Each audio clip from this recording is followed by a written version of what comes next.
welcome back to the Andrew and Ian Show. I'm Andrew Surwick here again with Ian. Hi, Ian. I know you're back home now this week. Obviously, taking your trip to Chicago, catching some Tigers games down there. But how you doing this evening? Outside of the rain and the storms, not too bad. So hoping I don't lose power again like I did earlier. Yeah, fair enough. Fair enough. That would really suck if that happened during this episode. But yeah, so we got some things to talk about. Obviously, I think the big one we're gonna talk about is the Florida State Georgia Tech game. But there was also a big trade in the NHL, and we'll get to that later in this episode. But let's get right into this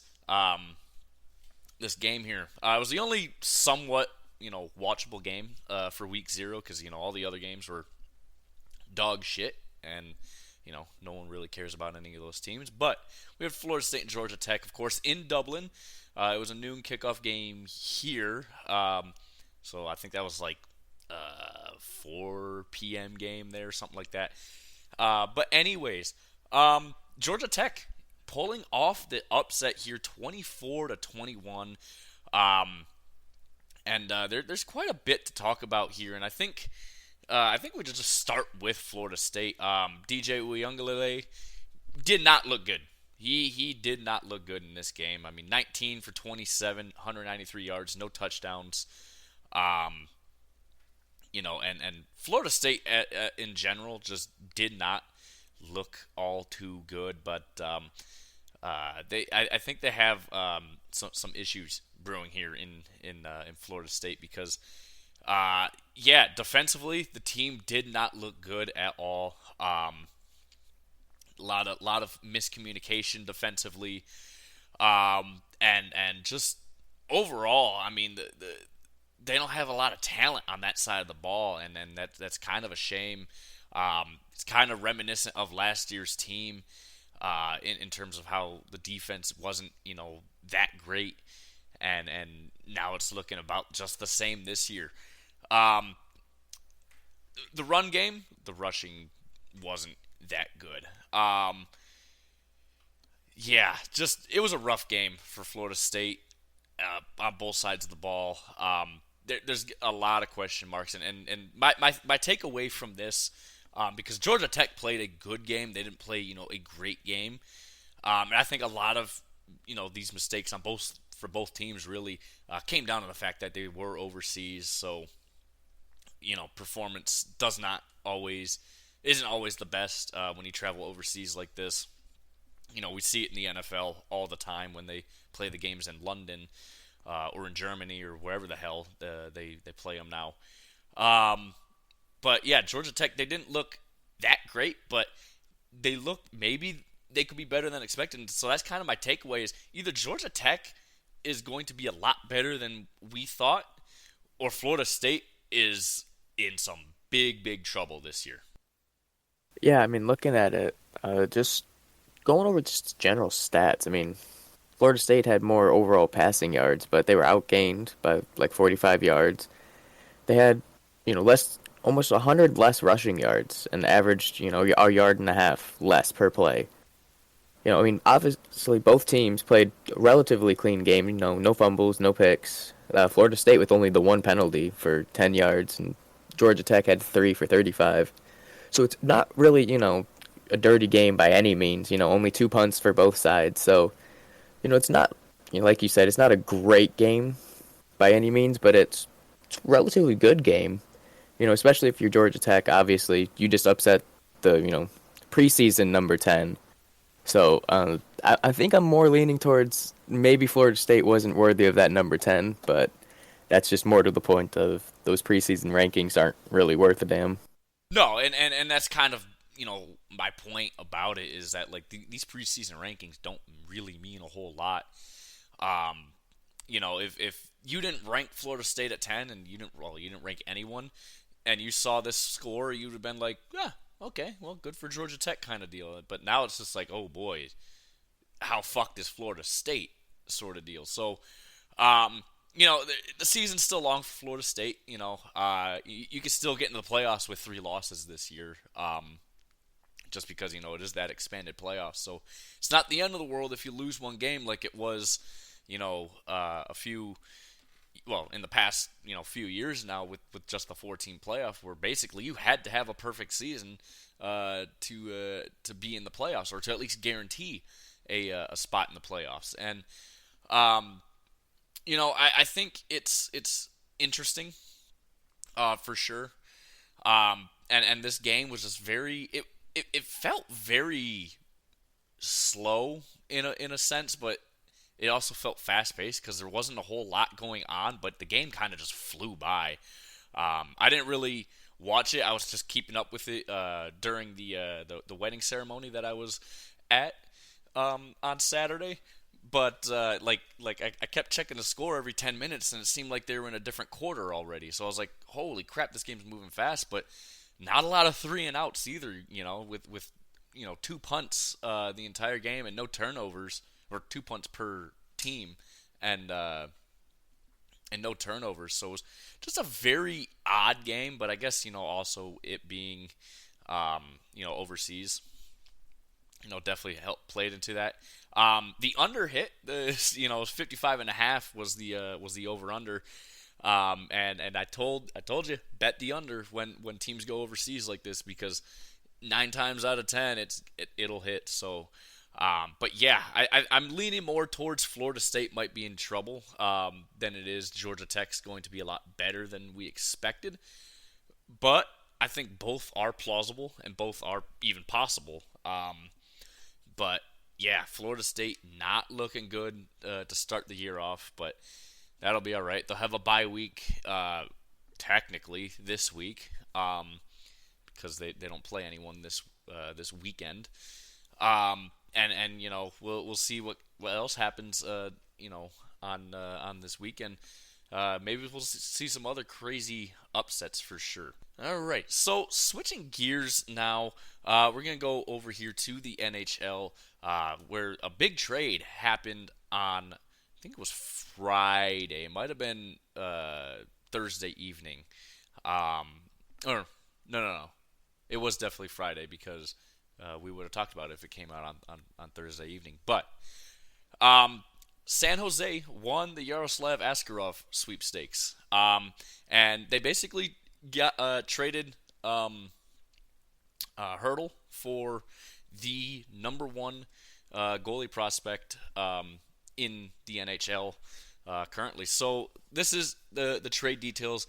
San Jose received, of course, Yaroslav Askarov, Colorado's 2025 third-round pick, and a forward that's Nolan Burke. Pretty solid forward. Going to be a few years till you possibly see him if you're a San Jose fan. But not a bad prospect at all, but not necessarily a great one either. And then Nashville received a goalie prospect from San Jose, Magnus Krona, who's not a bad goalie, or bad goalie prospect. I believe he was ranked number 12 or number 13, somewhere around there. But he has potential to be an NHL starter, or at the very least an NHL backup. But then also Nashville getting the Vegas 2025 first round pick that is a conditional. It's like top 10 protected, I believe. That San Jose got for trading Hurdle earlier this offseason, along with forward David Edstrom, who is kind of it was just kind of some fluff that San Jose threw in there to get Askarov here. So your just initial thoughts on this trade. Yeah, I think you said it best. Trading, pretty much trading Hurdle for, the number one goalie prospect in, the pipeline is a really big move for the Sharks. Like I mentioned, before we started, when that cup run happened, and they obviously lost, they had Martin Jones in that. So if they would have had a better, more competent goalie, who's to say they wouldn't have won it? So, having a young goalie who is, the number one rated goalie prospect in the league is really big. Also, considering they just added Macklin Celebrini first overall, and they added Sam Dickinson 11th overall in the draft. So you added you know, a center and a defenseman along with that. So you just have a really young core for this team, and Grier's out there. He's cooking, and as you know, as a Sharks fan, I'm really loving it.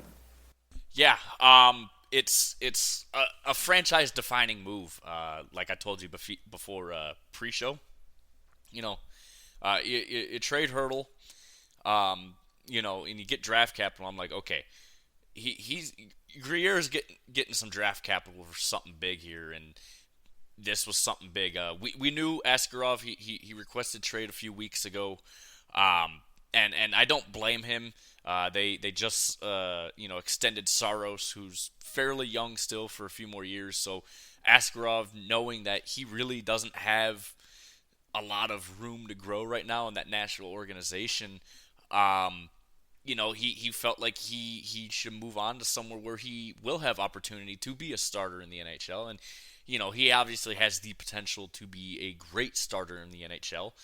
But when you have a guy like Saros, freshly getting a new deal done with the team that you're a part of, it kind of throws you in a situation like what Boston had this year with Swayman and Olmark. They had to get rid of one of them because you can't really have two number one goalies making number one goalie money. And that's part of why Boston traded Olmark to Ottawa ultimately. And Nashville kind of avoided that situation. Their GM is not happy about the situation, but he kind of he dealt his own hand really, by signing Saros for that much longer of an extension when you had Askarov, who is NHL ready, to play. And Askarov, he's 22 years old.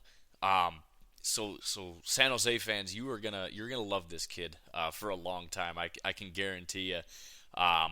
He's only played 3 NHL games, so he doesn't have a ton of experience.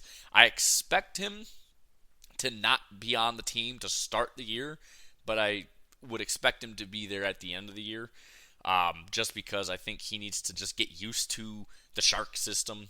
Play with some guys that he's gonna be spending his future with in the NHL anyways.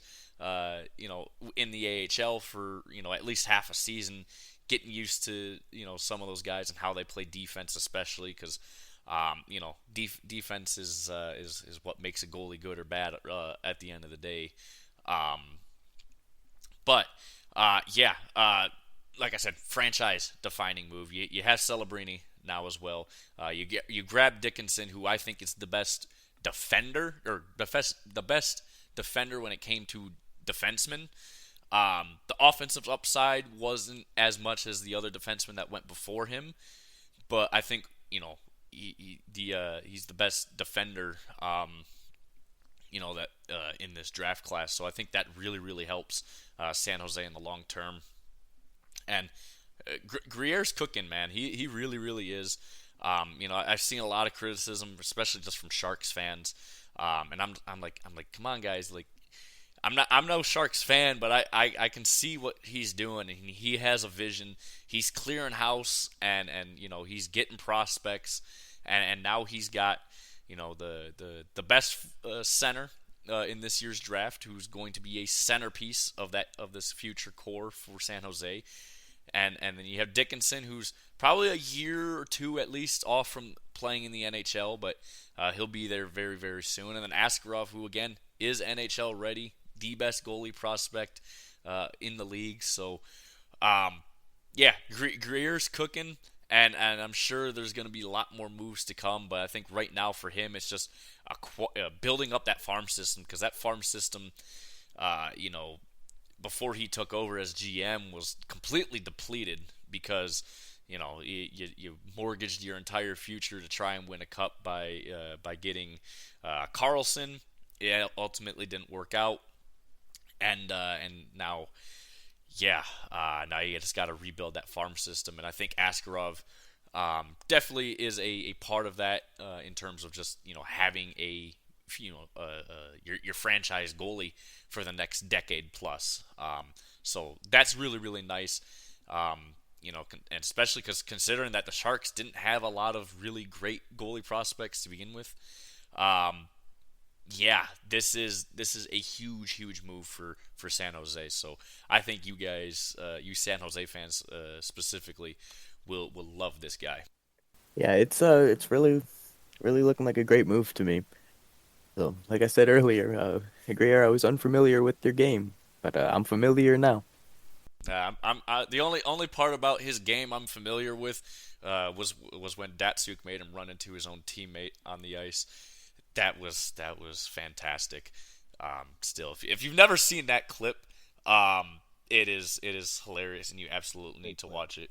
One of the greatest hockey clips of all time. It's not even like that. It's not even like one of Datsuk's best dekes. It's just the result of the deke makes it so good, so legendary. But yeah, that's gonna do it for us. Thursday, we're gonna be previewing the rest of. We're gonna be previewing real week one. For football, the just the top 25 teams, of course, like we did last year, because we're not gonna go and preview every team in the Power, four conferences, because that would just take us 10 hours to do. So I'm not trying to do all that. So yeah, we're just gonna hit that on Thursday. Obviously, the NFL off this week before week one there.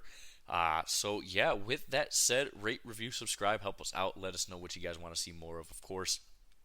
Hockey season's just around the corner. Really, I mean we're less than a month away from preseason hockey, so that's exciting.